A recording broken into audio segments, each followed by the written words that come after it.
नमस्कार, मैं अरशद और आप देख रहे हैं केबीसी न्यूज़ का खास कार्यक्रम ठोको सवाल। सबसे पहले मैं आपको बता दूं कि केबीसी न्यूज़ का यह खास कार्यक्रम जनता की आवाज सरकार तक पहुंचाना है।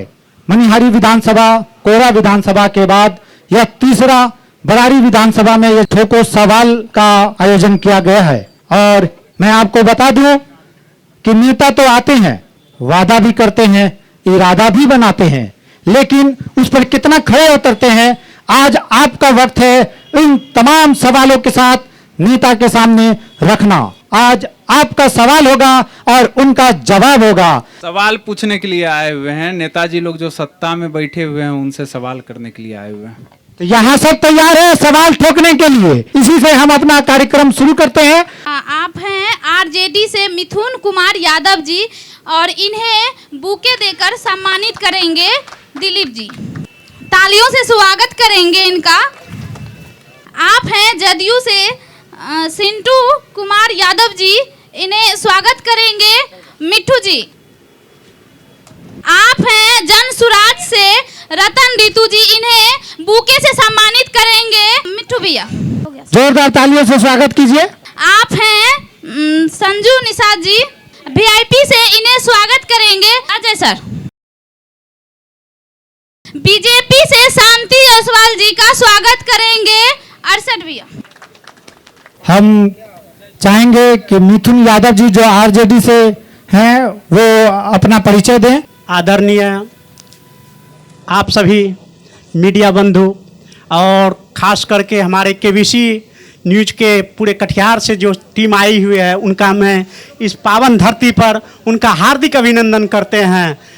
आज ये जो मौका मिला है हम लोगों के लिए बेहद ही खुशी की बात है। आपने जो ठोको सवाल किया है, इससे पहले जनता के बीच में सवाल जवाब होता नहीं था, तो जनप्रतिनिधि से सवाल ये क्यों न करे। 5 साल बीत जाते हैं तो 5 साल के बाद उनको जवाब देना चाहिए। इसी परिप्रेक्ष्य में आज ठोको सवाल किया गया है। मैं आप सभी को बताना चाहता हूं, मेरा नाम मिथुन कुमार यादव है, युवा राजद के जिला उपाध्यक्ष हैं। संजू निषाद जी हैं और ये अपना परिचय देंगे। मैं संजू कुमारी निषाद, महिला जिला अध्यक्ष वीआईपी पार्टी से बिलोंग करती हूँ। और आज डुमर की इस पावन पुण्य धरती पे जनता जनार्दन से मिलने का सौभाग्य प्राप्त हुआ है। मैं बरारी विधानसभा की तमाम जनता जनार्दन को हार्दिक अभिनंदन करती हूँ, चरण स्पर्श करती हूँ।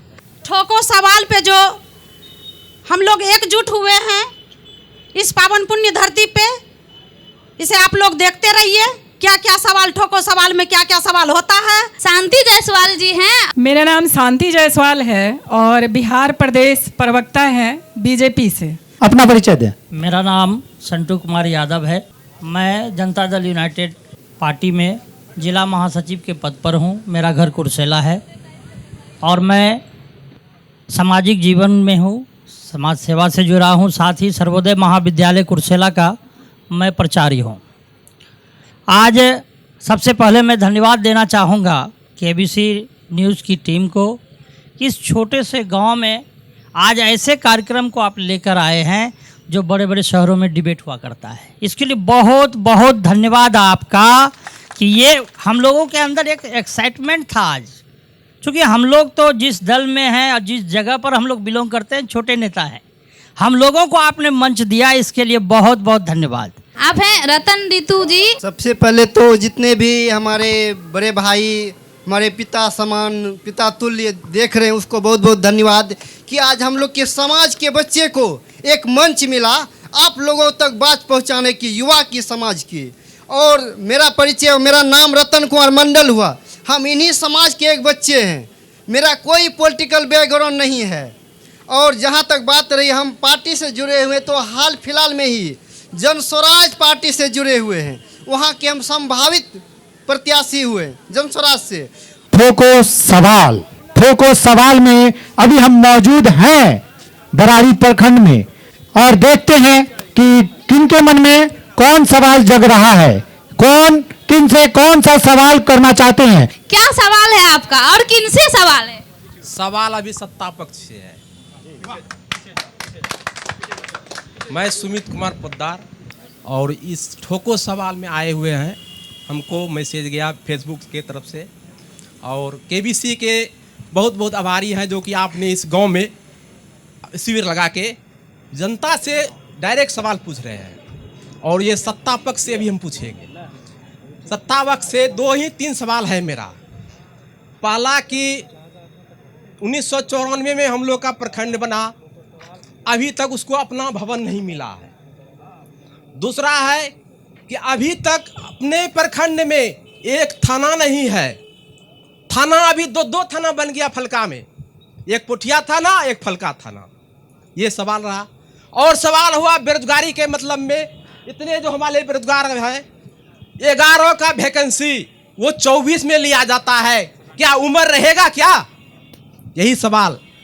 और एक सवाल, कहते हैं सरकार कि हम बेरोजगार करते हैं, सबको रोजगार देते हैं, बेरोजगार को रोजगार देके रोजगार छीना जाता है।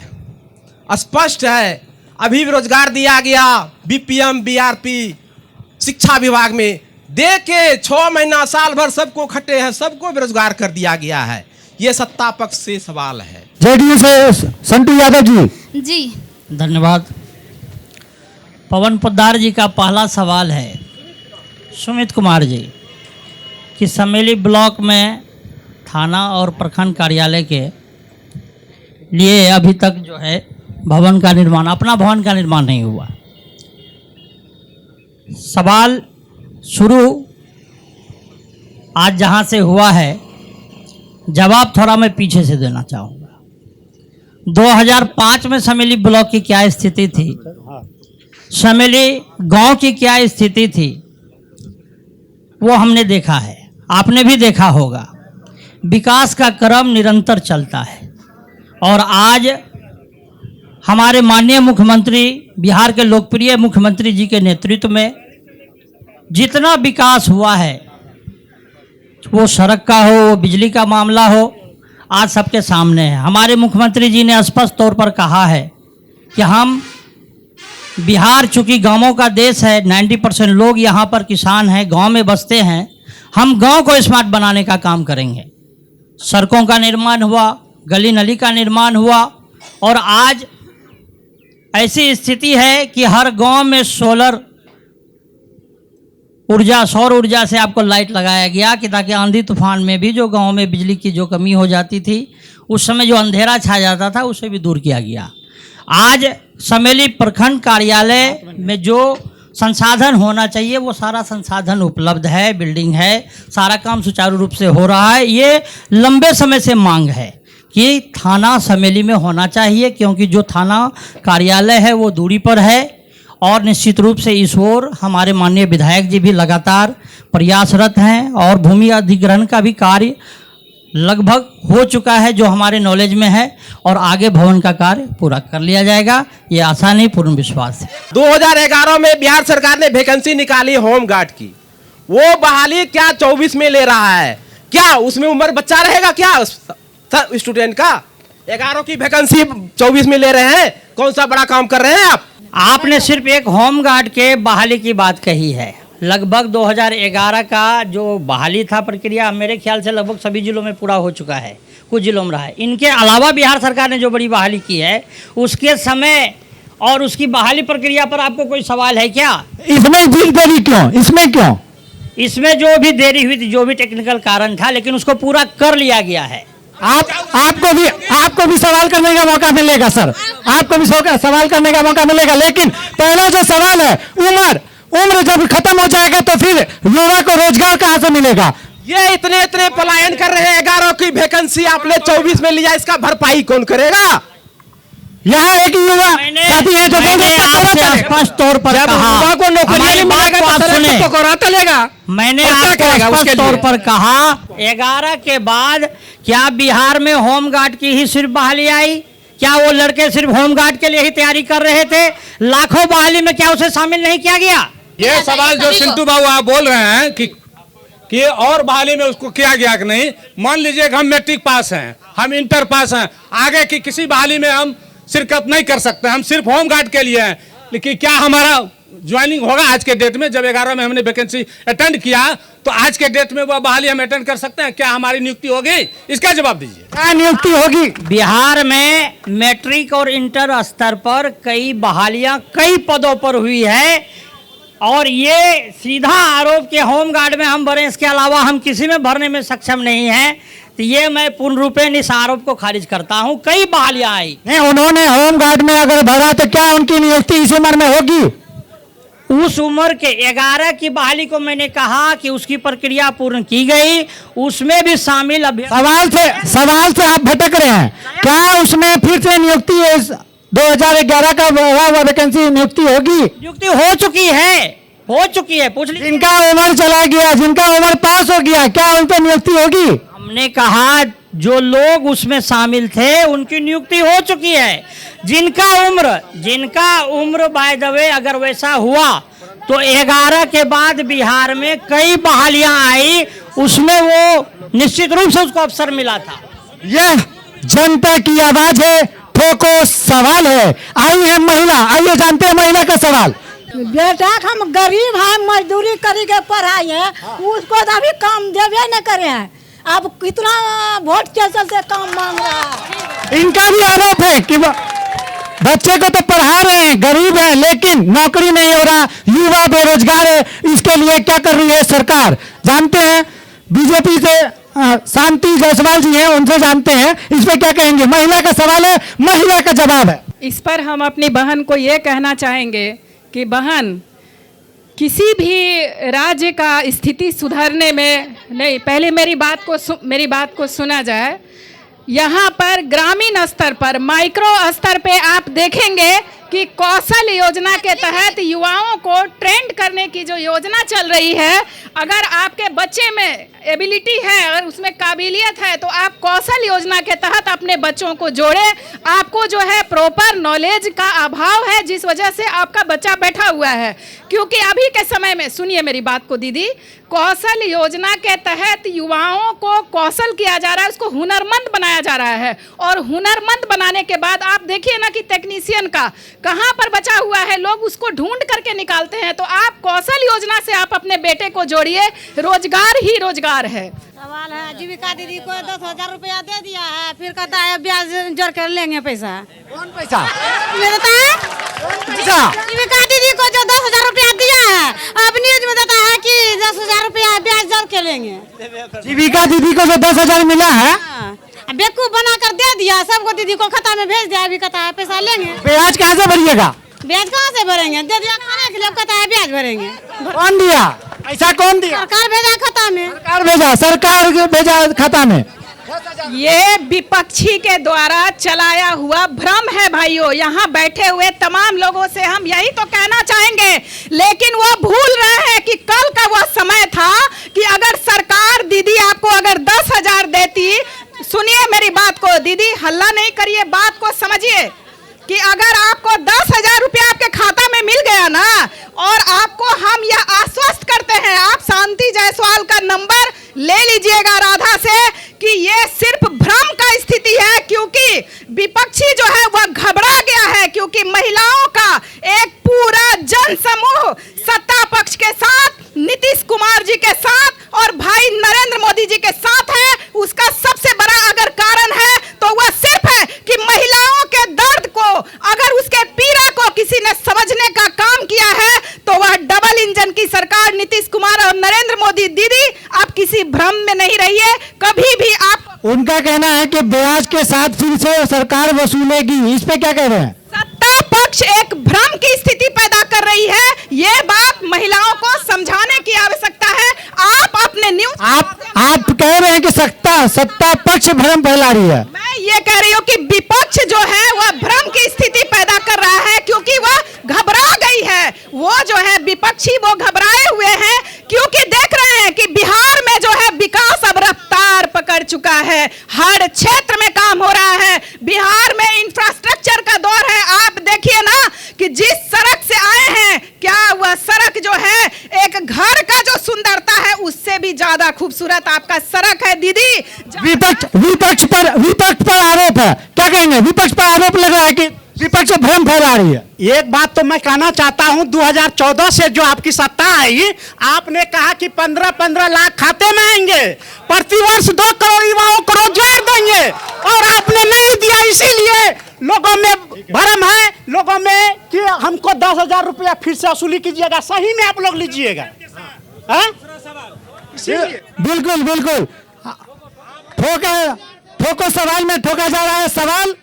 मैं भाजपा की जो नेत्री हैं, हम इनसे पूछना चाहते हैं। बिल्कुल बिल्कुल, अभी आपने कहा कि उनको कौशल विकास योजना की बात, आपके प्रधानमंत्री जो आपका क्या कहते हैं, बहुत लोकप्रिय प्रधानमंत्री, क्या कहा? आपके प्रधानमंत्री नहीं है? बिल्कुल प्रधानमंत्री। आपका शब्द नहीं, आपका शब्द नहीं, आपके भी प्रधानमंत्री है, देश के पूर्व प्रधानमंत्री। सबसे पहले भारत देश का प्रधानमंत्री है, ये मान बिल्कुल बिल्कुल। लेकिन उन्होंने कहा कि यहाँ के युवा जो ग्रेजुएट में वो पकौड़ा बेचेंगे, सब ग्रेजुएट पकौड़ा बेचेंगे तो खाएंगे कौन? क्या युवा पकौड़ा बेचेंगे? देखिए, इसका सिर्फ एक ही आंसर है कि भाई साहब को ये बात समझने का, जैसे पानी गिलास में भरा हुआ है, कुछ लोग उसको कहेंगे कि आधा भरा हुआ पानी है, कोई कहेंगे कि आधा गिलास, कोई कहेगा कि गिलास जो है आधा गिलास पानी है, और कोई कहेगा कि आधा भरा हुआ है, कोई कहेगा आधा खाली है। हम भाई साहब को सिर्फ इतना ही कहना चाहेंगे कि प्रधानमंत्री जी ने गांव-गांव में सबसे पहले, देखिए, उन्होंने शिक्षा के क्षेत्र में जो काम किया, कौशल के क्षेत्र में जो काम किया, वो ये बात जो कह रहे हैं कि कौशल योजनाएं बहुत तरह से चल रही है, तो आप उसमें अपने युवा को जोड़िए। दूसरा बात कि बीते दिनों बिहार की जो स्थिति थी, अभी भी आप देख रहे हैं कि वही केस है। कई जगह अस्पताल बने हैं, लेकिन वो तो चूरा है, पानी चूता है उससे, कई जगह का आरोप है। आप ये देखिए ना कि माइक्रो स्तर पे आशा और आंगनबाड़ी की दीदियों को लगा करके प्रत्येक घर की सर्वे की जाती है, और प्रत्येक एक घर के स्वास्थ्य की चिंता की जाती है। ये है डबल इंजन की सरकार और विकास की रफ्तार बिहार। ठोको सवाल में जनता का लेते हैं सवाल। जो बोल रहा है तेजस्वी यादव, वही कर रहा है। जो तेजस्वी यादव बोल रहा है, पीछे से इंडिया वाला करता है। वो बोला 400 से माई योजना हम 1500 कर देंगे, उसके बाद फिर बोला हम 200 यूनिट फ्री कर देंगे। जो कह रहा है तेजस्वी यादव, पीछे से कर रहा है। हम जवाब पूछना चाहते हैं, कर रहा है कौन? पीछे से कर रहा? बीजेपी। जो सामने से आरजेडी के तेजस्वी यादव बोल रहे हैं, वही पीछे से बीजेपी कर रहा है, ये जनता का कहना। अरे भाई, आप उनसे ये पूछिए ना, अरे आप उनसे ये पूछिए ना कि 2005 से पहले आप बिहार के इतिहास को निकाल के देखिए कि बिहार का इतिहास कितना गर्वान्वित करने वाला इतिहास था। अरे बिहार का तो ये गौतम बुद्ध का धरती है, वही जो है महावीर जी की धरती है, जयप्रकाश नारायण जिनकी जयंती हम लोग मनाए, जिन्होंने जेपी आंदोलन के तहत सत्ता को उखाड़ के फेंकने का काम किया, इसी बिहार के गांव से था। आपको समझने की आवश्यकता है, 2005 से पहले जो बिहार की स्थिति थी, वो जो अपहरण का कालखंड था, अगर कोई अच्छा व्यवसायी था तो उसको सड़क पर चलने में डर लगता था। आपको वो दिन हमेशा याद रखना। मतलब यहाँ तक पहुँचाने में 20 साल का समय लगा। आज क्या सुरक्षित है बिहार? आज क्या बिहार सुरक्षित है? हर दिन का आंकड़ा निकाल के देखिए, हर दिन का आंकड़ा निकाल के देखिए, 2 से 3 लड़की का बलात्कार होता है, मर्डर होता है, क्या नहीं हो रहा है बिहार में? आज क्या बिहार सुरक्षित है? बेटी सुरक्षित कहने का सरकार का है? जैसे शहर में डॉक्टर के घर में 2 लड़की को जला दिया, जिंदा जला दिया। आज क्या बिहार सुरक्षित है? आज भी बिहार सुरक्षित नहीं है, यह आरोप है वीआईपी की रंजू सिंह जी का। जानते हैं, ठोको सवाल में जनता का लेंगे हम सवाल, और प्रतिनिधि देंगे इसका जवाब। अभी यूपी में एक महिला का पति बीमार था, मुसलमान था वो बेचारी, लेकिन उसकी इलाज नहीं हुई हॉस्पिटल में। बोला कि तुम मुसलमान हो, तुम्हारा इलाज नहीं करेंगे। कौन किया? योगी ने किया। क्यों किया ऐसा? इसका सवाल होना चाहिए ना। वो को मारना, जाति धर्म पे बात कर बीजेपी पे आरोप लग रहा है कि जाति धर्म पर ही इलाज हो रहा है। हम उन भाई साहब से यही कहना चाहेंगे कि ऊपर से जो मोदी जी की योजना चलती है, क्या आपके यहाँ राशन मिल रहा है भाई साहब? अगर एक पेड़ लगा हुआ है तो उसका छाया और वो योजना समान रूप से सभी को मिलती है। तो कोई भी जाति और मजहब का या भ्रम का स्थिति, राशन मिलता है सही, लेकिन राशन मिलता है 2 किलो काट के पीछे करता है डीलर ने। क्यों डीलर करता है पीछे से? 2 किलो राशन के कार्ड के पीछे क्यों करता है? आदमी पर जब 5 किलो देता है, यहाँ 4 किलो क्यों देता है? कहाँ देता है? कौन डीलर देता? कौन डीलर देता? करता है यही काम, किसका नाम ले? सब डीलर यही काम करता है, हर जगह हर गाँव का यही कहानी है। यहाँ डीलर का जो है राशन कम देता है। सबसे बड़ी बात है जो हाँ सारी बातें सही है, लेकिन इस बात को जानना पड़ेगा कि हमारे जो माननीय मुख्यमंत्री जी हैं, उनकी जो नीति है भ्रष्टाचार पर, करप्शन पर, वो 0 टॉलरेंस की नीति है। हमारे माननीय मुख्यमंत्री, ये आरोप हमेशा संटू यादव जी, आप कहाँ के रहने वाले हैं? कुर्सेला के रहने वाले। इनका आरोप है कि डीलर सब जो है कम सामान देता है। जवाब तो सुनिए। माननीय मुख्यमंत्री जी यहाँ तो नहीं आएंगे, आप यहाँ के स्थानीय हैं। तो सुनिए, आप जब कभी भी सुन लीजिए, अरे भाई जवाब तो सुन लीजिए। आप जब कहीं भी जहां भी खड़े होइएगा, ये आरोप जनता जरूर लगाती है, लेकिन इसके खिलाफ जो सरकार ने भ्रष्टाचार के खिलाफ लड़ने के लिए जितना विभाग और जागरूकता फैलाई है, उसके खिलाफ ये लोग कंप्लेन में क्यों नहीं जाते? सबसे पहले जो है मुझे थोड़ा डर लग रहा है सत्ता से सवाल पूछने में, क्योंकि आजकल ट्रेंड चल रहा है। सवाल आप पूछिएगा सत्ता से, वो बोलेंगे कि पहले बैंक में जाके पूछिए। अरे भाई, इंदिरा गांधी से पूछने नहीं जाएंगे सवाल हम। ये हुई ना बात। आप सत्ता में बैठे हैं, आपसे हम सवाल कर सकते हैं। दूसरा बात, जेल भी भेजा जाता है जो सवाल करता है, लेकिन फिर भी हम निडर हैं, क्योंकि युवाओं का साथ मेरे साथ है। हम कोई पॉलिटिकल पार्टी से नहीं है, ठीक है। और आपसे मेरा बस यही सवाल है, आपने बोला कि 2005 से समेली का हालत क्या था, कहां तक गया?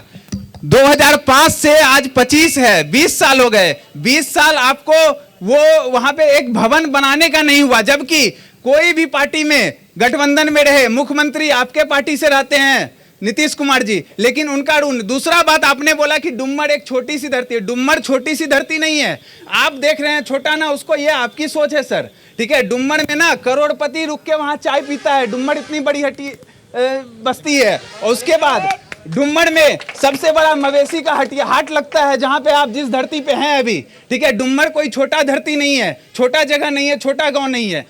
लेकिन जिस तरह से भ्रष्टाचार फैला हुआ है, आप प्रखंड जाके देख लीजिए, कोई भी मोटेशन का काम हो 10,000 15,000 लिए बिना नहीं होता है। आप कोई सर्टिफिकेट बनाने, कास्ट सर्टिफिकेट बनाने चले जाओ, कोई स्टूडेंट जाता है, जबकि उसमें सीओ का डिजिटल साइन लगता है। चाहे तो 24 घंटा के अंदर करके आरटीपीएस वाले दे सकते हैं, लेकिन फिर भी अगर आप पैसा देते हैं तो आपका काम होता है, नहीं तो 15 दिन बाद मिलता है। सबसे ज्यादा सवाल भ्रष्टाचार पर आता है। मैंने कहा भी कि भ्रष्टाचार पर बोलने वाले 1000 मुंह हैं, लेकिन रिटर्न में उनके खिलाफ जाने वाले व्यक्ति नहीं मिलते हैं। दूसरी बात, हमारे माननीय मुख्यमंत्री ने भ्रष्टाचार से निपटने के लिए आपको निगरानी विभाग, आपको विजिलेंस क्या निर्माण की स्थापना किया, और उन्होंने ये कहा है कि जो भी व्यक्ति भ्रष्टाचारी का खबर देगा, जो भ्रष्टाचारी को पकड़ाएगा, 1000 से लेकर 50,000 रुपये राशि का इनाम दिया जाएगा। जब उसको सजा, सुन लीजिए, जब भ्रष्टाचारी को सजा होगी, उसकी जो संपत्ति जब्त होगी, कुल संपत्ति का 2% फिर उसको इनाम के तौर पे दिया जाएगा। तो फिर खबर देने वाले लोग मिलते कहाँ हैं? सिर्फ सवाल और आरोप से काम नहीं चलेगा। नीतीश कुमार नीति है, नीतीश कुमार न्याय का नाम है, नीतीश कुमार विकास का नाम है। इन सभी आरोप के साथ साथ जन स्वराज क्या सोचती है? अगर जन स्वराज आते हैं तो वो क्या करेंगे? बिल्कुल बिल्कुल, इसमें जो है कि युवा, इसमें जी बिल्कुल, हाँ, इसमें क्या है कि युवाओं के लिए ही बना गया, जन स्वराज बना है, ये जाति धर्म के लिए नहीं बना है। अगर जन स्वराज बना है तो इसमें और कोई पार्टी पॉलिटिक्स का मुद्दा नहीं, इसमें मुद्दा क्या है? शिक्षा, मुद्दा क्या है? भ्रष्टाचार। और जिस प्रकार यहाँ फैला हुआ है, हम नहीं बताएंगे, हमारे समाज के जो भैया हैं, जो अंकल हैं, जो आंटी हैं, वो बताएंगे। बीआईपी क्या सोचती है? बीआईपी ये सत्ता पक्ष में जो 20 साल से सरकार है, उससे बिहार की 14 करोड़ जनता थक चुकी है, ऊब चुकी है। और वो 14 नवंबर जो दिन है, वो रात दिन 108 रुद्राक्ष की माला की जाप कर रही है कि कब 14 नवंबर आ जाए। जनता का कहना है कि भ्रष्टाचार पूरे चरम सीमा पे है, इस पे आप क्या कह रहे हैं? बिल्कुल बिल्कुल सत्य है। 20 साल पीछे जाते हैं सत्ता पक्ष के लोग 20 साल पीछे, अरे भाई 20 साल पीछे छोड़ के जो अभी वर्तमान में हो रही है उस पे चर्चा कीजिए। जो आप राज कर रहे हैं उस विषय पे चर्चा कीजिए। क्या नहीं हो रहा है? हर दिन हर रात चोरी, बलात्कार, अपहरण, मर्डर, क्या नहीं हो रहा है? हम जो है माननीय जिला महासचिव जी से एक बात बोले कि कहाँ भ्रष्टाचार है लिखित में दें। आपको पता है आप ही के लोग ब्लॉक में सबसे ज्यादा बैठे रहते हैं, जाके कभी देखिएगा औचक निरीक्षण करके, ठीक है। जागरूकता आपके लिए जरूरी है। सरकार कह रही है लोगों को, आम लोगों को इस भ्रष्टाचार का जो राक्षस है इसके खिलाफ जगाना पड़ेगा। व्यवस्था उन्होंने की है। जिस तरह आप जानते हैं कि भारत का संविधान जब बना, संविधान में कई व्यवस्थाएं लागू की गई, लेकिन जागरूकता की कमी के कारण हम अपने अधिकार का प्रयोग नहीं कर सके। आज भ्रष्टाचार मैं मानता हूं ये बड़ी समस्या हमारे देश के लिए है, लेकिन जो काम नीतीश कुमार जी ने किया है, भ्रष्टाचार के खिलाफ जो हथियार आपको दिया है उसका प्रयोग करने के लिए आपको जागरूक होना पड़ेगा। डबल इंजन की सरकार आज 20 साल हो गई, लेकिन क्या क्या करके दिखाया अभी तक में। भ्रष्टाचार पहले तो लोग लालू के टाइम का बात बोलते हैं। 2005 से पहले क्या था? जंगल राज था। तो अभी कौन मंगल राज है? अभी हत्या नहीं होती है, बलात्कार नहीं होता है, क्या नहीं होता है? अभी वोट के समय में ये 10-10 हजार रुपया महिलाओं को दी जा रही है। ये सब क्या है? यह वोट बैंक नहीं है। आपका किनसे सवाल है? किनसे सवाल है आपका? मेरा भाई बीजेपी वाले से सवाल है, नीतीश कुमार से सवाल है, उनके पार्टी से सवाल है। ऐसा क्यों हो रहा है? हम भाई साहब के सवाल का एक ही जवाब देना चाहेंगे कि भाई साहब आप जिस सड़क मार्ग से आए होंगे वह सड़क का स्थिति देखिए। एक दूसरा, आंगनबाड़ी, आशा और जीविका के तहत जो है महिलाओं को यहाँ सवाल है उनका, महिला के साथ बलात्कार, खून, मर्डर सब हो रहा है। वही बात तो हम उनको बता रहे हैं कि किसी भी राज्य में आप ग्राफ उठा करके देखिए कि बिहार में आपराधिक घटना लगभग जो है एकदम नगण्य स्थिति पे है। रहा बात अपराध की घटना, तो वो जो है समय समय पर इस तरह की घटना जो हो रही है लगातार उस पर अंकुश लगाया जा रहा है, लगातार उस पर काम किया जा रहा है। और रहा बात विकास का, तो आप विकास के क्षेत्र में देखेंगे कि इंफ्रास्ट्रक्चर के क्षेत्र में, सड़क के क्षेत्र में, युवाओं के क्षेत्र में, महिलाओं के क्षेत्र में, भाई साहब आपके घर की जो माँ बहन जो बेटी है कल जो है निकलने से वह डरती थी। एक दूसरा, अभी के समय में आपकी अगर छठा सतवा भी पास अगर महिला है और थोड़ा सा भी वह सक्रिय है तो वह जीविका की सीएम है, वह आशा से जुड़ी हुई है, वो आंगनबाड़ी से जुड़ी हुई है और वह पैसा कमा रही है और अपने घर को चला रही है। उसको ट्रेनिंग दिया जाता है कि दीदी आप ऐसे कपड़ा पहनिए, दीदी आप ऐसे सफाई रखिए। आज महिलाएं 10 के साथ जा करके बात करती है, आत्मनिर्भर हुई है। इसको आपको देखने की आवश्यकता है। ये जो बोलते हैं कि 2005 के बाद महिला सड़क पर चलने लगी, दिन रात आप किसी भी न्यूज चैनल में या प्रिंट मीडिया में जाके देखिए कि रेप होता है कि नहीं, दिन दहाड़े हत्या होती है कि नहीं। ये जो बात कर रहे हैं ये सिर्फ जुमलेबाजी वाली बात बोलते हैं। अरे भाई आपने जो 20 साल काम किया वो काम तो इन्होंने मांग रहा है। सड़क की जाल बिछाने में 20 साल लगा। सड़क की एक ही बात बोल रहे हैं, कोई भी सरकार आएगी सड़क बिछावे करेगी, उसका तो काम है।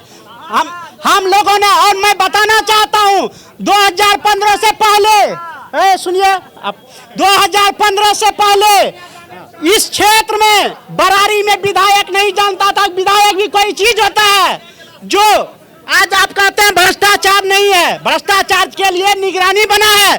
मैं बताना चाहता हूं एक बात, ये महिला दीदी बोल रही थी कि जो है कि 2 किलो अनाज काट लेती है, इसमें आपका स्थानीय विधायक जिम्मेवार है 2 किलो अनाज कटवाने में। अगर हम लोग ये तो बात हो गई भैया, ये तो बात हो गई।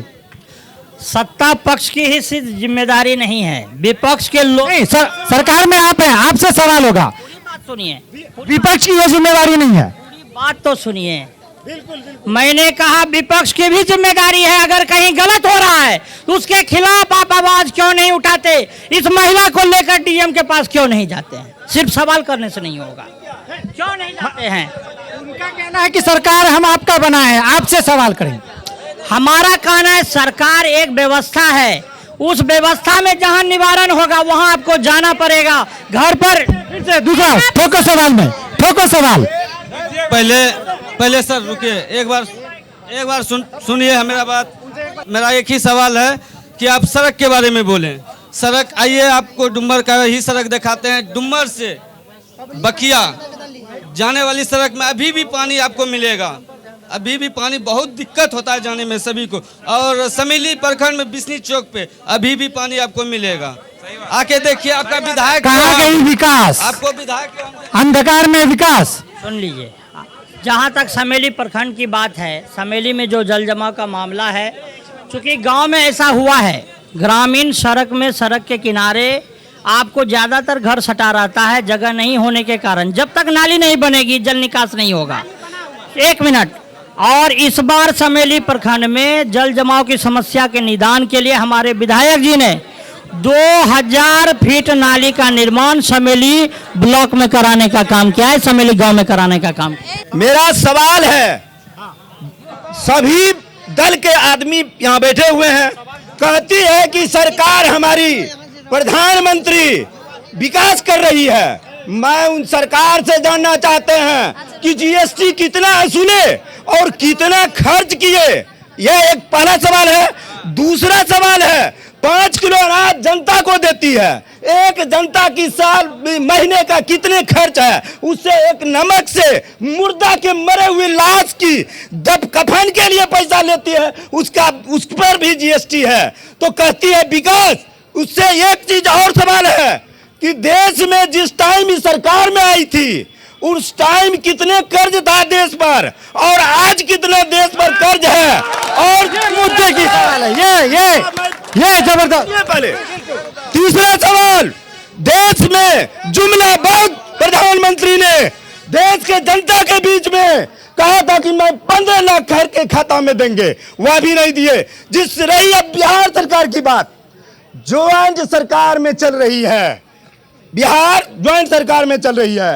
हमारे बिहार में उद्योग था, चीनी मिल सभी बंद हो गए। मेरे कटिहार जिले में जूट मिल थी, बंद हो गई। और निकम्मे नीतीश को क्या बात करते हैं?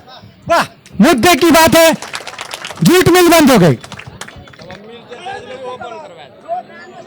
बिहार की जो स्थिति थी, बिहार में सिर्फ जूट मिल ही नहीं, बिहार का सारा सिस्टम करप्ट हो चुका था। आने वाले समय में हमारे 20 साल नीतीश कुमार, लेकिन नहीं खुला जूट मिल। रोजगार नहीं मिला युवा को। जूट मिल भी खुलेगी और औद्योगिक क्रांति भी आएगी। 20 साल में नहीं, फिर आएगी। 20 साल में नहीं, फिर। अभी आपने देखा कि सरकार ने औद्योगिक नीति बनाया है और आपको भारत के बड़े बड़े बिजनेसमैन, कई विदेशी बिजनेसमैन बिहार में हजारों करोड़ रुपया निवेश करने के लिए तैयार है। वो माहौल ही नहीं था उद्योग का। यहाँ उद्योगपति पलायन कर रहे थे भय और आतंक से। सरकार यहाँ रोजगार नहीं दे पा रहा, ऐसा आरोप है। रोजगार नहीं दे पा रहा, जूट मिल बंद है।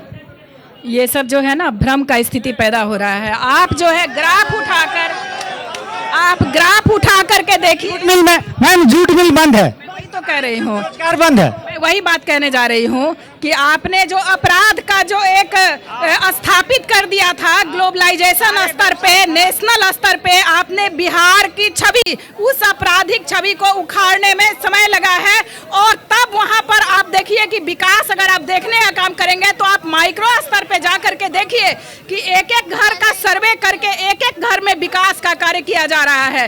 एक दूसरा, हम आपसे ये कहना चाहते हैं, जनता का यह सवाल है, 2014 से पहले जो नरेंद्र मोदी की सरकार आने से पहले जो देश की कर्ज था, और आज कितना कर्ज बढ़ा है या घटा है? ये तो आपको ग्राफ उठाकर देखने की आवश्यकता है कि आज जो है नेशनल स्तर पे, अभी जब आप बिहार के विकास की बात कर रही थी, मैं तो वही कह रही थी कि आज विकास अपराध मुक्त हुआ है। और आने वाले समय में ये लोगों को, बड़ी कंपनियों को और ग्लोबलाइजेशन स्तर पे लोगों को अब विश्वास हो रहा है कि बिहार अपराध मुक्त हुआ है। आने वाले समय में बहुत सारे रोजगार जो है यहाँ कंपनी आने वाली है और आ रही है, वह शुरू हो चुका है। आप देखिए ना कि किसान जिसके शरीर पर कपड़ा नहीं हुआ करता था, जो किसान रोया करते थे, आज प्रत्येक किसान के घर पे आप 100 में 90% आज भी किसान आत्महत्या करने पे मजबूर है। किसान आत्महत्या कर रहे हैं। आपको समझने की आवश्यकता है कि आज किसान के घर में पहले भाई साहब अगर किसी किसान के यहाँ एक ट्रैक्टर होता था ना तो लोग कहता था कि अरे फलाने के यहाँ ट्रैक्टर है। आज आप 90% किसान के घर में ट्रैक्टर और स्कॉर्पियो और पक्के की मकान आप देखेंगे। यह किसका देन है? ये तो विकास की रफ्तार है। नहीं है, जनता का आवाज है, नहीं है, नहीं है। ये आपको समझ, अगर आपकी सरकार आती है तो इस पे क्या करेगी? अगर महागठबंधन की सरकार आती है तो 20 साल 20 दिन में जो अधिनियम पारित होगा उसमें 20,000 युवा को नौकरी देने का काम करेगी। या 20,000 युवाओं को नौकरी देने का बात। सबसे पहले मेरा सवाल कि हम छात्र के रूप में एक सवाल पूछना चाहेंगे। मैडम ध्यान दीजिएगा, पल्लवी जायसवाल जी, मैडम जी, शांति जायसवाल जी, उनसे पहला सवाल है। जैसा कि आपने स्टार्टिंग में ही बोला था कि आरजेडी में ये मतलब नियम है कि अभी बता देंगे कि अगर सरकार जीतेगी तो फलना मुख्यमंत्री रहेगा, फलना ये चीज होगा। सरकार बीजेपी की सरकार 15 साल है, कांग्रेस 70 साल से थी, अभी तक इसका पर्सनल क्या भी जिला वाइज अपना पर्सनल कार्यालय नहीं है मैडम।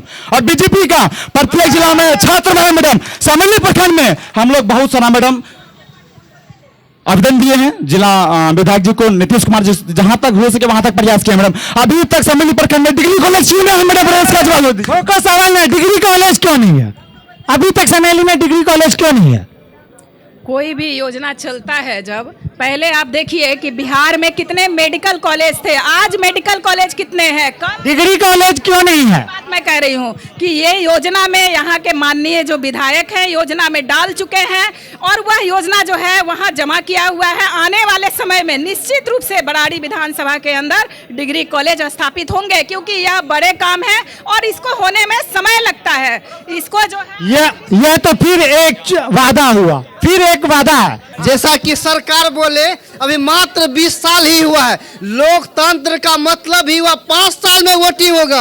आपका नेता जो चुना जाता है 5 साल के लिए, 25 साल के नहीं। अगर आप 20 साल में नहीं कर पाए तो इसका मतलब आप नहीं कर पाए। जी बिल्कुल। अब कितना संतुष्ट कीजिएगा? सत्ताधारी है आप लोग, कब तक सर हम लोग का कब तक डिग्री कॉलेज बचेगा? हमको एक निश्चित बता दीजिए आप। सर एक मिनट, मेरे पास एक फोटो आया हुआ है व्हाट्सएप पे, कहेंगे जूम कीजिए थोड़ा सा।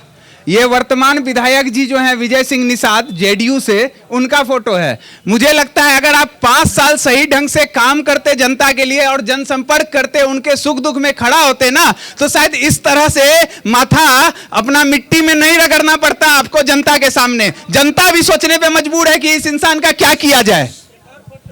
जो बरारी विधानसभा के विधायक जी हैं, चूंकि 2005 से लेकर एनडीए की सरकार में बरारी का पूरा तख्ता पलट हुआ है और हमारे विधायक जी की अगर बात करते हैं बरारी में, तो सड़क बिजली, सुन लीजिए पूरी बात, सड़क बिजली पूरे बिहार में बना, पूरा बिहार में बना। लेकिन बरारी विधानसभा की सबसे बड़ी समस्या अगर थी रोजगार, और नहीं सब रोजगार पे तो लीजिए, रोजगार सबसे उसका क्वेश्चन कुछ और है सर, युवा का रोजगार। पहले सुन तो लीजिए। बरारी विधायक ने, बरारी में कटाव सबसे बड़ी समस्या है। बरारी में स्वास्थ्य पे क्या हुआ? बरारी में कटाव सबसे बड़ी समस्या और विस्थापित थे यहाँ। आज जब आपको 40-50 साल से बरारी में कुर्सेला और बरारी में हजारों परिवार जो कि कटाव में सरकार ने उसको विस्थापित करके बसा दिया था, लेकिन कहते हैं ना कि खिलते गुलाब कभी मुरझाया नहीं करते, हंसते हुए चेहरा कभी आंसू बहाया नहीं करते। यह तो अपने अपने किस्मत का फर्क है दोस्तों, वरना इस जहां में आकर हर कोई मुस्कुराया नहीं करते। ठोको सवाल में अब लेंगे, ठोको सवाल राधा। हाँ, एक युवा सवाल ठोकने के लिए तैयार है। क्या है आपका सवाल? क्या है? अभी कुछ समय पहले ये चाचा भी वही सवाल किए थे जिनका जवाब वो नहीं दे पाई थी। मैं जानना चाहता हूँ यही कि कुछ समय पहले एक दीदी लोग भी आई थी और ये बोली थी कि हाँ, जीविका को हर सब दीदी को 10-10 हज़ार रुपया दिया गया था, है ना। मैं यही सवाल करता हूँ हर सरकार से कि अगर जनता का ही अगर भला करना होगा तो अगर वो चाहते तो पहले ही, है ना, वोट से पहले ही 10,000 दे सकते थे, लेकिन वोट के समय 10,000 क्यों दिए? मैं, है ना, जानना चाहता हूँ क्या वो वोट खरीदना चाहते थे नीतीश कुमार? हम ये भाई से पूछना चाहेंगे कि भाई अभी बहुत नन्हे से हैं आप, ठीक है। मेरा नाम शांति जायसवाल है।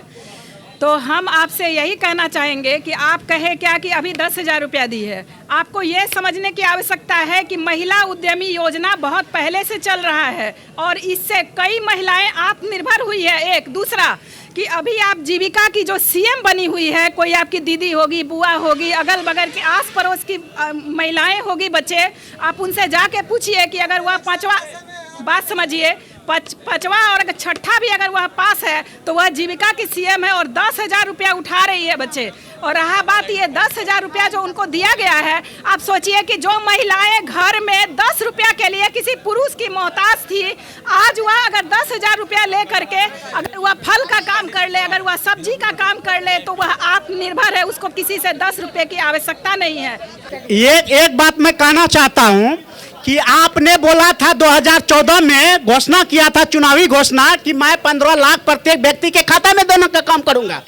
और अब वो 15 लाख बोला, तो 15 लाख उन्होंने अभी तक 24 से 29 होने चला, इसका 15वां जा रहा है। तो जब आप 15 लाख नहीं दिए, मतलब आपका था कि मैं चुनाव जीतूंगा, आप आत्मनिर्भर थे कि मैं चुनाव फिर से जीतूंगा। लेकिन क्या जरूरत पड़ा, उस युवा ने भी एक बात सवाल किया, क्या जरूरत था यही पैसा आप 1 साल 2 साल पहले क्यों नहीं दिए 10,000 जीविका वाले? बिल्कुल, यह 10,000 रुपए साल भर पहले भी दे सकते थे, लेकिन चुनाव जैसे जैसे नजदीक आया तो फिर उस वक्त 10,000 क्यों? यहाँ से एक युवा सवाल ठोकने के लिए तैयार है। क्या आपका क्या सवाल है? हमारा वीआईपी पार्टी से सवाल यही है कि आप अगला बार 2020 में बीजेपी के गठबंधन में से लड़े थे, इस बार आरजेडी के साथ गठबंधन में आने का कारण क्या है? फिर इलेक्शन लड़ने के बाद फिर बीजेपी में आप नहीं जाएंगे, इसका क्या गारंटी है? सवाल को फिर से दोहराया जाए। वीआईपी पार्टी वाले से यही कहना है कि 2020 में आप बीजेपी के साथ गठबंधन करके इलेक्शन लड़े हैं, अभी 2025 में आप आरजेडी के साथ गठबंधन करके इलेक्शन लड़ रहे हैं, ऐसा क्यों? और लड़ने के बाद अगला बार फिर आगे आप फिर बीजेपी में नहीं जाएंगे, इसका क्या कारण? जी मैडम, आप इसका गारंटी है मेरे पास। अगर उस टाइम तेजस्वी जी से जितना वीआईपी पार्टी ने सीट मांगे थे अगर दे देते तो बीजेपी में नहीं जाते। अभी सुनिए, अभी कमेंटमेंट पहले हो चुका है कि जितना उनकी चाहत है उसी में कंप्रोमाइज हो जाएगा और वो गठबंधन के साथ मजबूती से पूरे बिहार में चुनाव लड़ने के लिए तैयार है। सीट कम तो गठबंधन टूट जाएगा, सीट कम मिलेगा तो गठबंधन टूट जाएगा। नहीं, क्यों नहीं टूटेगा? अभी आप यही कह रहे हैं? नहीं, हम ये नहीं बोले हैं कम सीट के कारण नहीं होगा। मेरा कहने का सवाल है कि ये सवाल पहले कमेंटमेंट हो चुका है कि गठबंधन नहीं टूटेगा, पूरे महागठबंधन मजबूती के साथ इस बार बिहार में खड़ा है पूरे मजबूती के साथ। अरे ये तो इनके बात से ही समझ में आ रहा है कि कोई विचार ही नहीं है, जहाँ खाना ज्यादा मिलेगा हम उधर ही चले जाएंगे। सवाल में जनता का लेंगे सवाल, सीधे सवाल जनता से। एक युवा सवाल ठोकने के लिए है तैयार, आइए जानते हैं क्या सवाल है आपका। मेरा सवाल ये है, बीजेपी और जेडीयू से भ्रष्टाचार पे बोलने का नैतिक अधिकार जेडीयू को नहीं है, क्योंकि बोलने 0 टॉलरेंस पे। विजय चौधरी का पहले इस्तीफा क्यों नहीं लिए? आ गया बीजेपी का वो एनी टाइम कहता नुम्मी पास तेजस्वी है डिग्री। विजय सम्राट चौधरी जी क्या सम्राट चौधरी के पास क्या डिग्री? एक सवाल। दूसरा सवाल है, अभी खेती का सीजन है, अभी कितना में 1620 रुपया में धान बिक रहा है। आप 20 साल से हर प्रदेश में एमएसपी पे बिक रहा है, यहाँ कारपोरेट खरीद के रख लेगा, फिर वही सरकार खरीद लेगा, उन्हें पौने दाम में तेज दाम में खरीदेगा। मैडम साहब, इस बात पर हम आपको ये कहना चाहेंगे कि ये मानव का नेचर है, ठीक है, कि बीत गई बात गई, ठीक है। जब काला अंधेरा रात चला जाता है तो सुबह की रोशनी में अंधेरा में जो हुआ था वो हम भूल जाते हैं। तो हम आपसे ये कहना चाहेंगे कि कल आप वही कृषि के सिंचाई के लिए आप क्या क्या किया करते थे, बिजली आपको कितना मिलती थी और आप तेल किस कीमत पर खरीद करके और तब खेत की सिंचाई किया करते थे। आज आप देखिए कि खेत का जो सिंचाई आप करते हैं वो कितना कम लागत है, एक। दूसरा जो है आपका उपज कितना बढ़ा है, तीसरा आपको दाम कितना यहाँ मिल रहा है। चौथा, आपके घर में कल कितनी गाड़ियाँ थी, आज कितनी गाड़ी? उनका आरोप है कि कम दामों में कम दर में खरीद कर महंगा करके बेचते हैं। ये जो है भ्रम की स्थिति है। हम जो इनसे सवाल पूछ रहे हैं कि मानव का जो नेचर है कि बीत गई बात गई, आपको याद करने की आवश्यकता है ना कि आज आपके घर तो सवाल में जनता का सवाल। जी दादाजी का एक सवाल है, क्या सवाल है आपका? सवाल यह है कि मान के चलिए पहले खेत में बिजली होना चाहिए, घर में रोशनी तो दे दिए लेकिन खेत में बिजली नहीं है। किसानों का सुविधा जो मिलेगा वह सुविधा तो मिल नहीं रहा है। वो डीजल से सिंचाई कर रहे हैं, कहीं कहीं बिजली का उपलब्ध है जो कर रहा है। काम के लिए चीज़ तो सब तो कोई करते नहीं है, सब तो खोजते हैं अपनी स्वार्थ का चीज़। स्वार्थ नहीं, कम से कम हमारे समेली बरारी प्रखंड में हर खेतों में बिजली जाना चाहिए, जो कि खेत में सिंचाई हो। घर पे टन खाएगा तो कीचड़ में भी बुलेगा तो कोई दिक्कत नहीं रहेगा। पेट में नहीं खाने के लिए मिलेगा ना तो रोड पे चल नहीं पाइएगा, घोलट करके गिर जाइएगा। यह तो रास्ता कोई सोचते नहीं है। ये किनसे सवाल है आपका? सवाल कहना है मेरा, ये जो है बीजेपी का पार्टी जो है, हम बीजेपी हैं और उनको कह रहे हैं कि मेरे खेत में बिजली जाना चाहिए। और डहरी धार है इधर पूरब, डहरी धार है पूरब जो कि 100 बीघा जमीन सबसे जनता जागरूक है मैम, जनता मैम पूरा जागरूक है। सवाल पे सवाल है, हमको अच्छा लग रहा है। सबसे पहले चाचा जी को शांति जायसवाल का प्रणाम है और आपसे हम ये कहना चाहेंगे कि आपके यहाँ अनाज जो है भरा हुआ है, आपके कोठी में चावल है, आपके डब्बा में दाल है, तरकारी है, खेत में आप पकाएंगे नहीं भाई साहब तो आप खाएंगे कहाँ से? मेरे कहने का अर्थ सिर्फ इतना है कि सरकार की इतनी योजनाएं चल रही है, अगर आप बिजली का सदुपयोग नहीं कर पा रहे हैं तो यह कमी जो है वहाँ स्थानीय बुद्धिजीवी की है, वह कमी आप में है कि आप उसको ले नहीं पा रहे हैं। अगर आप नहीं ले पा रहे हैं तो आप मेरे से संपर्क करिए, हम प्रयास करेंगे कि आपके खेत में, क्योंकि सरकार का जो वह छाया है वह योजना है, प्रत्येक किसान के लिए वह योजना है। आप दूसरा सवाल, ठोको सवाल में सवाल। हमारा कहना यही है कि प्रखंड में और विद्यालय में जो हमारा लोग को जो जमीन है, क्यों ऐसा हो रहा है कि किसी का कागज है, पेपर देख कर को मोटिशन करना चाहिए और कुछ करना चाहिए। सीओ वीडियो टका लेकर को घुसखोरी कर, यहाँ भी भ्रष्टाचार। ये तो भैया फिर से आ गया भ्रष्टाचार पर। मैंने पहले ही कई बार मैंने जवाब दिया कि सवाल उठता है लेकिन प्रॉपर जगह पर वो भ्रष्टाचार को खत्म नहीं कर पा रहे हैं। भ्रष्टाचार के लिए मैंने बता ही दिया कि भ्रष्टाचार के खिलाफ इतने हथियार प्रयोग करेंगे चाचा तब ना, हथियार है। देखिए फिर से एक बार फिर से ठोको सवाल। हम कह रहे हैं, हमारे जदयू के नेता बार बार कहते हैं कि डीएम के पास जाइए, डीएम के पास जाइए। ए भाई, सरकार बिका है, सरकार का पदाधिकारी बिका है, वर्तमान यहाँ का जो नेता वो बिका हुआ है, तो सवाल किससे करेगा? ऐसा सवाल किससे सवाल? हमारी उम्मीद हमारा नेता से, नेता बिका है, पदाधिकारी बिका है, आप भी बिके हैं, सरकार बिकी है, आपका भ्रष्टाचार सरकार है, उसी से आपकी सरकार रोजगार चल रही है। सब बिका, आरोप है कि सब बिका, जिनको वो चुने हैं वो भी बिका। इनका सवाल ही नकारात्मक है। देश में इनके अनुसार देश में आपके सवाल को वो नकार रहे हैं, ये गलत सवाल है। नकारे के सिवा कुछ है ही नहीं, कुछ विजन नहीं है, कुछ बोल ही नहीं सकता जो सही है, बिल्कुल हम आप जदयू नेता और भाजपा के दोनों नेता से पूछते हैं, चूंकि एनडीए की सरकार है, गठबंधन की सरकार है, यहाँ पर जितनी जनता खड़ी है, बगल में शराब बिकता है, आप कह रहे हैं शराबबंदी है, क्या इस पर जीरो टॉलरेंस कहाँ है आपका? ये तो सबसे बड़ा मुद्दा है भैया, शराब बगल में बिकता है। देश में शराबबंदी के अलावा भी बहुत सारे कानून बने हैं। हत्या के खिलाफ कानून बना। शराब पे क्या कहना? ये ना मुद्दा से मत भटकिए, सवाल जनता का सवाल है, शराब पर बगल में बिकता। आप एक तरफा क्यों जवाब लेना चाहते हैं? पहले जवाब, जनता का सवाल का जवाब हम लेंगे। हम ठोको सवाल का मतलब है जनता का सवाल। हमको बोलने दे रहे हैं हर आप सवाल से, आप मुद्दा से नहीं, बिल्कुल नहीं। देखिए आप भटक नहीं सकते हैं। आप हमको बोलने दीजिए, आप बोलने नहीं देते हैं। आप बोलिए, लाइए। हाँ, पूरी बात सुनिए। सुन लीजिए, एक जनता सवाल करती है, आप जवाब नहीं देने देते हैं, क्या कारण है? आपको पूरा मौका मिल रहा, अभी उतना देर से तो मैं आपको कैमरा दिखा देता हूँ। क्या जवाब देने देते हैं? आप सिर्फ सवाल लेते हैं, वो सवाल पूछती है, मैं जवाब देता हूँ, आप खुद सवाल पूछ देते हैं, क्या कारण है? आप सवाल का जवाब आप घुमाते हैं, उसके बाद आप जगह पे भी नहीं जवाब दे पा रहे ना। जवाब एक सवाल है कि बगल में शराब मिलता है, मैं उसी पर कह रहा हूँ। शराबबंदी कानून सरकार ने बनाया है और शराबबंदी कानून के उल्लंघन करने वाले जेल के सलाखों के पीछे खड़े हैं। हत्या के लिए देश में कानून बना, हत्यारा जेल जाता है, हत्या रुक नहीं गई है। शराबबंदी के खिलाफ जो, ये तो बहुत बड़ी बात है भैया, हत्या रुकी नहीं है।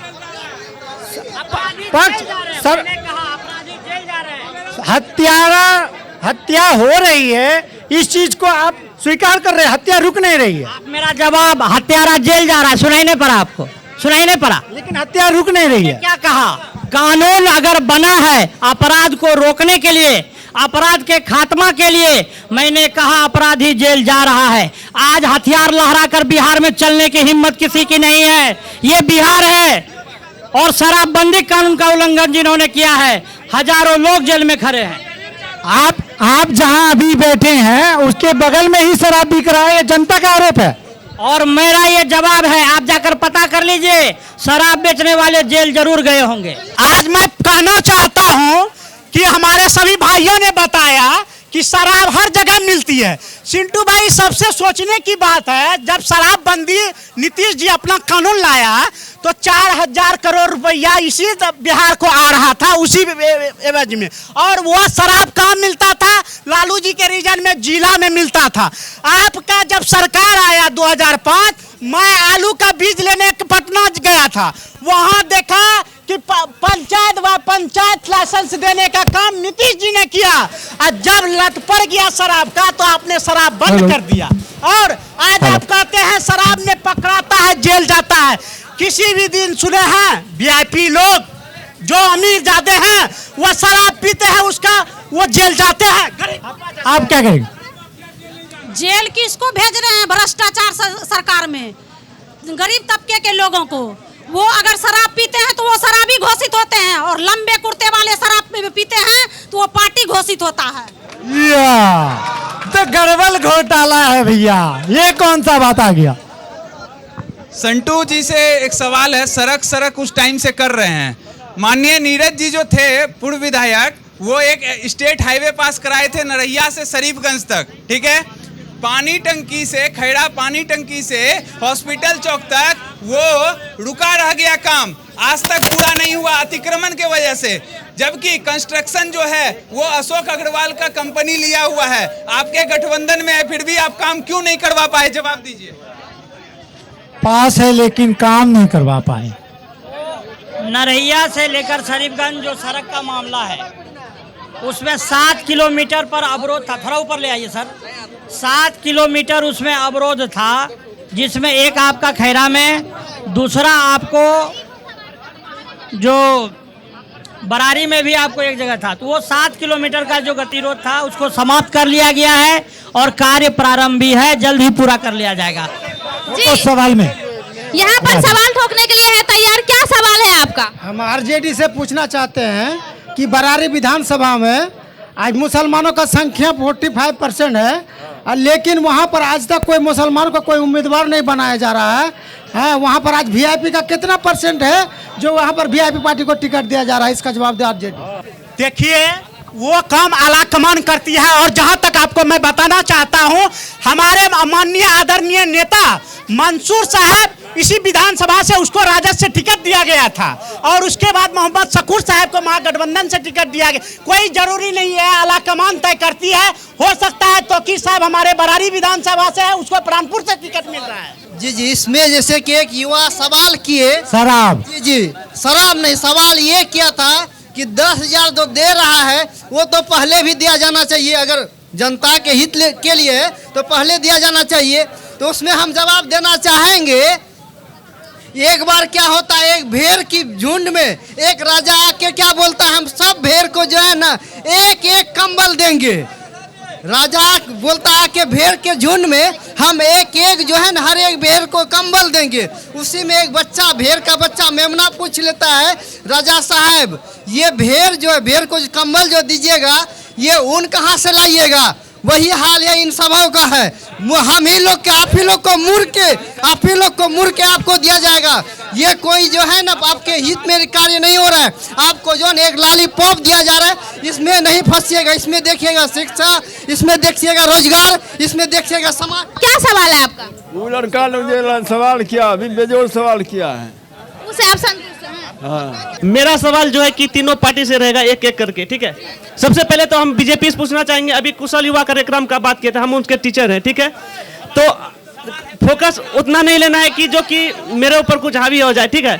हम नॉर्मली आपसे पूछना चाह रहे हैं, जैसे कि हम एक टीचर हैं, हम बहुत सारे युवा को पढ़ाए हैं यहाँ पर, ठीक है, स्किल भी दिए हैं। तो मेरा कहना है जितना युवा को हम पढ़ाते हैं, कोई भी स्किल लेते हैं, उसको रोजगार कहाँ मिल पाता है? कहीं ना कहीं उसको बाहर ही पलायन करना पड़ेगा। हमारे जो गांव है, या तो कटिहार डिस्ट्रिक्ट या तो पूर्णिया में उतना सुविधा नहीं है कि कंप्यूटर पे सबको जो है कि काम दिया जा सके। तो हम ये भाई साहब से यही बोलना चाहेंगे कि आज के समय में भैया हर 5वां घर छोड़कर 6ठा घर में आपको सरकारी नौकरी मिलेगी। एक दूसरा जो है आप देखेंगे कि सबसे ज़्यादा अगर काम हुआ है तो युवाओं के क्षेत्र में, महिलाओं के क्षेत्र में, बेटियों के क्षेत्र में, बुजुर्गों के क्षेत्र में। आप चारों ओर विकास का जो लहर बिहार में दौर पड़ा है। अभी आप देखिए कि बिहार की बेटी को शुद्ध रूप से 35% आरक्षण, दूसरा पंचायत स्तर पे 50% आरक्षण देकर आपकी बहन बेटी को, बिहार की बहन बेटी को जो चेंबर और कुर्सी देने का काम किया गया है, वो भी बिहार ही है। दूसरा जो है उन्होंने कहा, तो ये बात आपको समझने की आवश्यकता है। आप इनके जवाब से संतुष्ट हैं? हर 5 घर छोड़ के 6ठा घर में सरकारी नौकरी है। बात यहाँ नौकरी की नहीं है, बात हम रोजगार की कर रहे हैं कि यहाँ पर उतना रोजगार नहीं है। आप किस किस को नौकरी दीजिएगा? उतना अपने गांव में उतना नहीं है कि जो रोजगार हर किसी को दे दीजिएगा। वही आप नौकरी की जगह अगर कोई फैक्ट्री लगाते हैं तो वहाँ कहीं ना कहीं बहुत सारा युवा काम करेगा। आपने अपने सवाल को बदला है, मैं फिर उस पर भी आ रही हूँ कि अभी ग्लोबलाइजेशन का, अभी माननीय नरेंद्र मोदी जी से आपने सवाल पूछा है, तो मैं उसको आपको बताना चाहूंगी। और मुझे बताने में आपके सवाल से मुझे हार्दिक प्रसन्नता हुई है, क्योंकि अभी ग्लोबलाइजेशन का दौर है और माननीय मोदी जी ने सबसे पहले बिहार को अपराध मुक्त बना करके और उसको नेशनल स्तर पे स्थापित करने का काम किया है। आने वाले समय में बिहार में बड़े स्तर पे कंपनियां आने वाली है। और आपको मैंने सरकारी नौकरी का जो डेटा दिया है, आप उस ग्राफ को। मेरा सवाल ये है कि अगर इंडी अलायंस इतनी ही मजबूत है तो अभी तक सीट शेयरिंग क्यों नहीं हुई है? जवाब दे महागठबंधन।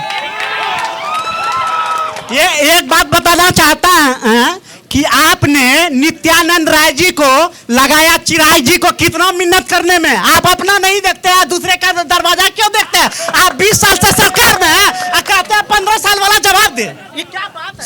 सवाल मेरा सवाल है, आज जैसे बराड़ी विधानसभा के डुम्बर चौक पे कार्यक्रम चलाया जा रहा है ठोको सवाल का, तो हम केबीसी परिवार को बहुत बहुत धन्यवाद देते हैं। लेकिन बराड़ी विधानसभा का सबसे बड़ा अगर सवाल है या मुद्दा है, वो है बाढ़, कटाव और विस्थापित। हम पूछना चाहते हैं कि सभी, चाहे एनडीए रहे, चाहे महागठबंधन रहे, चाहे जनस्वराज से, सवाल मेरा ये है, 1947 में देश आज़ाद हुआ, तब से गंगा कोसी से लोग कटाव हो रहा है, विस्थापित हो रहा है, लोग पलायन कर रहा है, लेकिन किसी भी सरकार ने ये हिमाकत नहीं की लोगों का बसाने का। क्या उन गरीबों लोगों का, चाहे कुर्सेला का, चाहे समेली, चाहे बराड़ी का जो लोग विस्थापित हुए हैं, उसका क्या कसूर था जो गंगा और कोसी में विलीन हो गया और उसका घर पूरा विस्थापित हो गया? आज तक उसका घर बसाने का काम नहीं किया गया।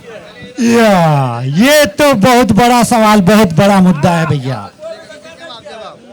जैसा कि बोले कि पलायन बहुत बड़ा मुद्दा है, कटाव बहुत बड़ा मुद्दा है। तो आज से 35 साल से हम लोग, 15 साल आरजेडी के रहे, 20 साल इसके जेडीयू के रहे, तो 35 साल में जो कार्य हम लोग वोट किस पे दिए?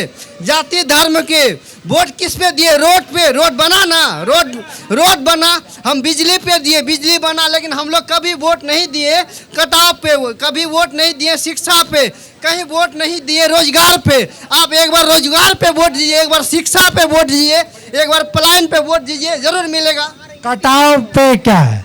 कुर्सेला में हमने कहा, अरे सुमन जी अपने सवाल का जवाब सुनिए, वही मैं कह भी रहा था, शायद पूरे कटिहार जिला के इतिहास में पहला बरारी विधानसभा है जहां पर कि माननीय मुख्यमंत्री को इस बरारी की धरती पर लाकर माननीय विधायक जी ने 10,000 परिवार को उनको पर्चा दिलाने का काम किया। पिछली सरकार ने उनको बसाया था, पिछली सरकार ने बार कटाव पीड़ितों को बसाया, लेकिन आज 40-50 साल से उनको पर्चा देने का काम नहीं किया था जिस जमीन पर वो बसे थे।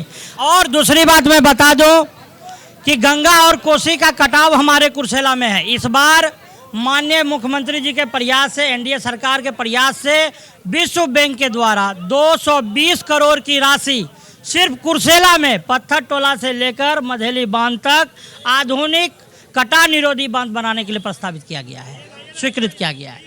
ये था बरारी विधानसभा का समेली प्रखंड और यहाँ ठोको सवाल में जनता ने अपना अपना सवाल ठोका और वहीं जनप्रतिनिधि जो थे उन्होंने अपना अपना जवाब दिया।